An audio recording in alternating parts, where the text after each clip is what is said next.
President Trump has pulled off what Democrats are calling a power grab, but residents call it a miracle. Union Station, the gateway to our nation's capital, has now been ripped from Amtrak's failed control and placed under federal authority. Secretary Duffy announced a takeover hours ago, vowing to transform the crime-ridden transit hub into a station worthy of America. The homeless encampments, the plagued commuters for years, well, cleared in a week. The filth and danger that Democrats ignored, gone. While leftist activists scrambled to paint this as authoritarianism, D.C. residents are celebrating in the streets. One lifelong local summed it up: thumbs up, Trump, go get him. The transformation's already shocking the nation, so keep on washing. Now, Union Station's transformation proves Trump delivers results while others just talk. Like Chuck Norris, who transformed his health at 84, Trump is transforming D.C. Speaking of Chuck Norris, have you ever wondered what happened to the legendary martial artist? I recently saw a video he made, and I was shocked. He's in his 80s, still kicking butt and staying active. What's even more shocking, he's stronger, he can work out longer, even has plenty of energy left over for his kids and grandkids. He did this by making one change. See, he still feels like he's in his 50s. His wife even started doing this one thing too, and she's never felt better. Chuck made a special video that explains everything at chuckdefense.com/next. You'll find it linked in the description below. Now, this just in, making the waves all across the United States and the railways. President Trump officially federalizing Union Station in D.C., fully seizing control. Here is the Transportation Secretary, Sean Duffy. Today we're announcing that we're going to take Union Station back under DOT control. Not a power play, we've always had it, but we think that we can manage the property better, bring in more tenants, bring in more revenue, and that revenue is going to allow us to make investments in this beautiful building. It needs investments. It's been, I think, neglected for decades, and it's showing its age.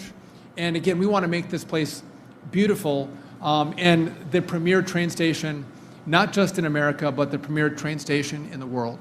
And that takes money. And again, it's this reform that's going to help us make that happen. Today we're what's wild about this is that President Trump, he's a builder by trade, all right? Builds beautiful buildings. I mean, look what he did to the U.S. Post Office, turned it into a beautiful hotel. I've stayed there in Washington, D.C., a magnificent property, just a glory to visit. If you're ever in D.C., you need to go there and check out the bar and just the lounge area. Amazing place. But think about this. You have another old building, Union Station. Sean Duffy, the secretary there, already saying, yeah, it's fallen into disrepair. There's no tenants.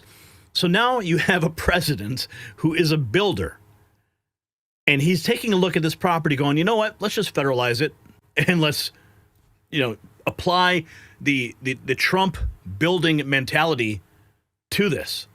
And he's just going to delegate the work. Sean Duffy right there, Secretary of Transportation, saying, we're going to make this building beautiful again. We're going to bring tenants back, revenue back. That's just one thing President Trump is doing to make this country better, because it is the doorway to Washington. It is the gateway to our nation's capital. And what's the first thing you want visitors to see if they're traveling by train and they arrive in our nation's capital? You want them to see a thing of beauty, something that we can be proud of, something that you can be proud of. This is our nation's capital we're talking about. Secretary Burgum on the deputization of the CBP officers to assist U.S. Park Police. What we want to do is make sure that those working alongside, well, let's listen to his remarks. He's on CNN with Caitlin Collins here outside the White House. You actually recently moved to deputize Customs and Border Protection officers recently to be able to patrol national park sites in Washington. Why was that necessary? Well, part of it is just the collaboration we have between all agencies, but deputizing them to be part of the United States Park Police, which is a venerable, honorable organization that's the oldest uniformed law enforcement agency in the country's history. U.S. Park Police was created by George Washington in 1791, specifically to focus on taking care of federal property within the District of Columbia. Part of it, of course, today, it's dangerous work in law enforcement, but if you're working outside your jurisdiction, then it creates additional liability. So part of what we wanted to do is to make sure that those people who are working side by side, other federal agencies, including Customs and Border Patrol, that are working alongside of the U.S. Park Police, which have broad authorities here in D.C. to make sure that they've got the same liability protection if they're doing an arrest in the city.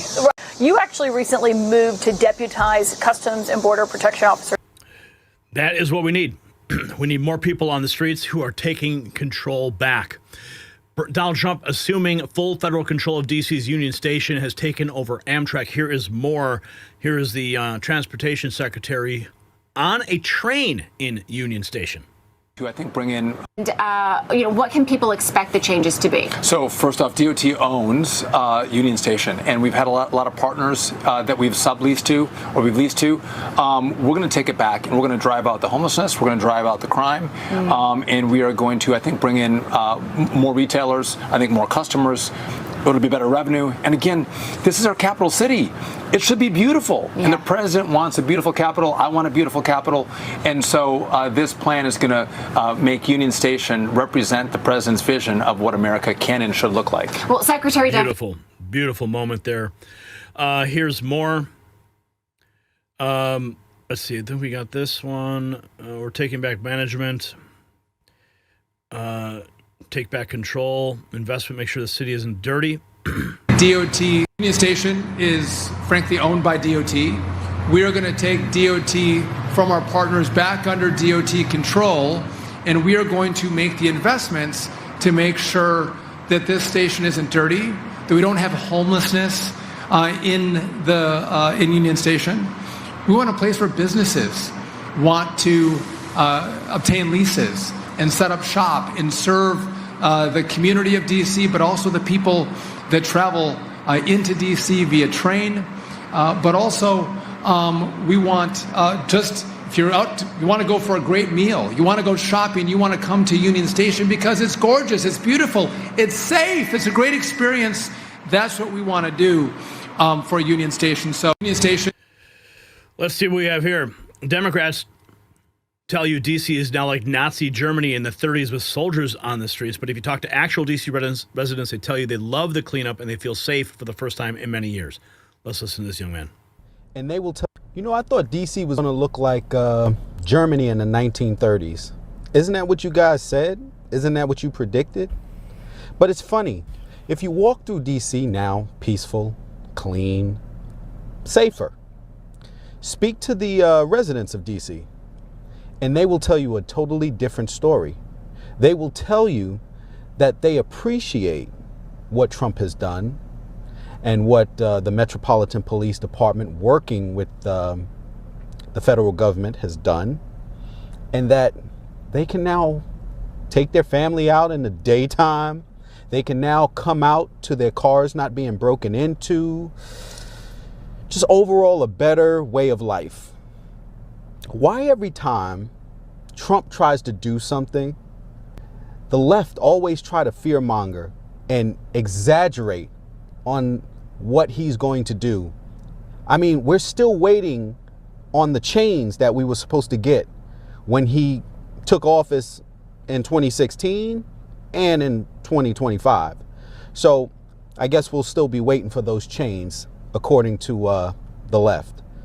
But I just don't get it. It costs you guys less to work with the man. Let him cook. See what he's going to do. I mean, because he's been doing a damn good job since he took office. Wouldn't you say? Let him cook. Let him cook. And that's what President Trump is doing, making America and the Capitol great again. Here's a D.C. resident talking about the homeless encampments near Union Station. Video after video.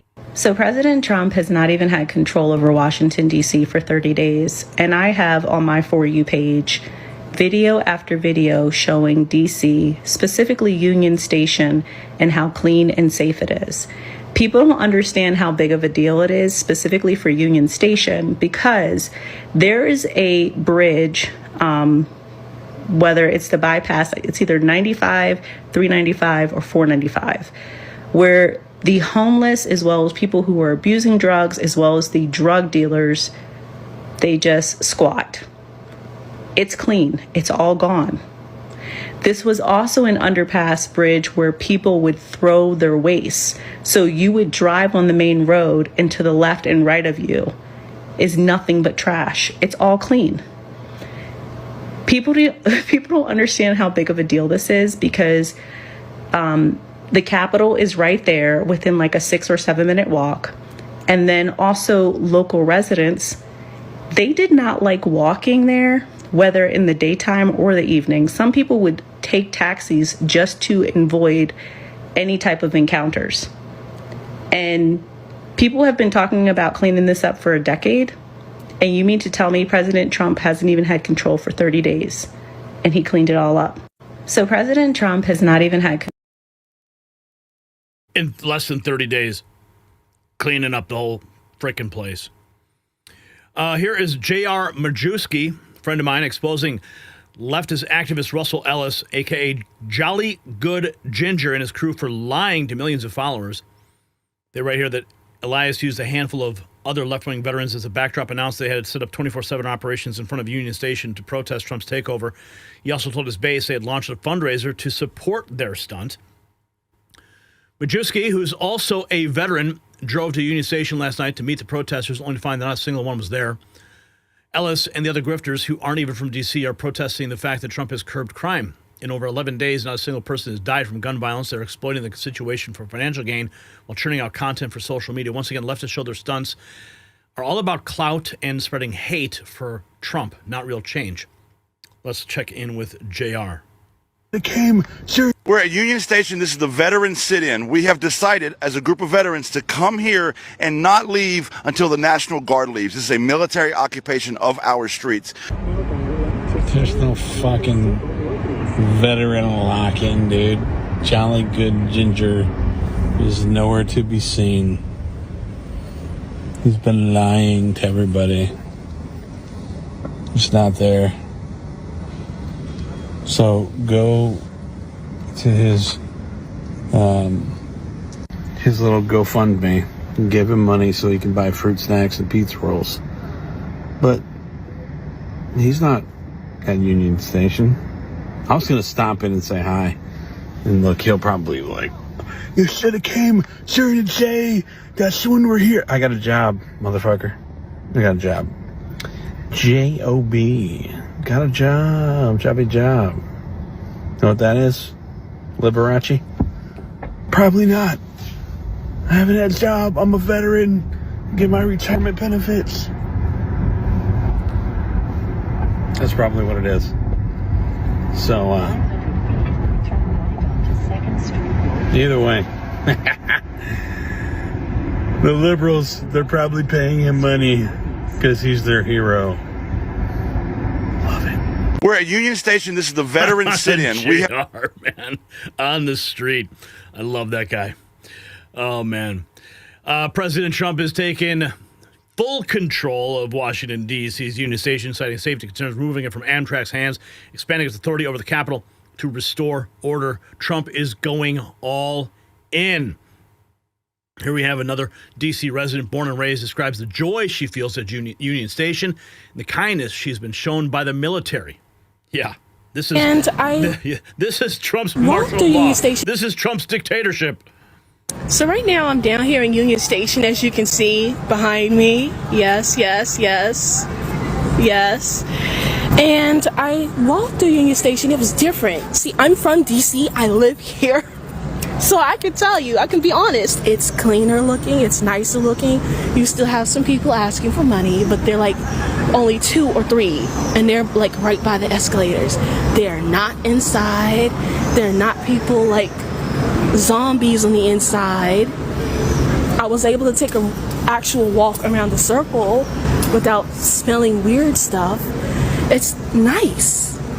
I mean, I spoke to some of the military people. They were so nice. I said, I'm glad you're here. They were like, thank you. I even spoke to the U.S. Marshals up in Maryland. They were sweet too. They had no attitude, even though they were busy. Like, he was busy, and he still spoke to me so nicely. So, like, literally, thumbs up, Trump. Get him. Thumbs up, Trump. Go and get him. If you got value from this report, tab subscribe. My final thought is next. So this is really bigger than Union Station. It's about reclaiming American sovereignty one landmark at a time. Democrats scream fascism while residents celebrate safety returning to their streets. The contrast exposes their lie. Trump isn't seizing power. He's returning it to the people who actually live with the consequences of failed policies. For years, Union Station symbolized D.C.'s decay, homeless camps, crime, and filth that politicians stepped over while lecturing us about compassion. In just a week, Trump accomplished what they claim was impossible. The underpasses are clear, commuters feel safe, and the message unmistakable. When Trump acts, results follow. While Amtrak let our capital's gateway rot, Trump's team is already planning renovations to restore its glory. So here's the question. Should Trump federalize every major transit hub in Democrat-run cities that refuse to maintain order? Drop your answer below. And you can support real journalism. Check out our Next News merch shop. It's linked in the description where you can trigger a liberal today.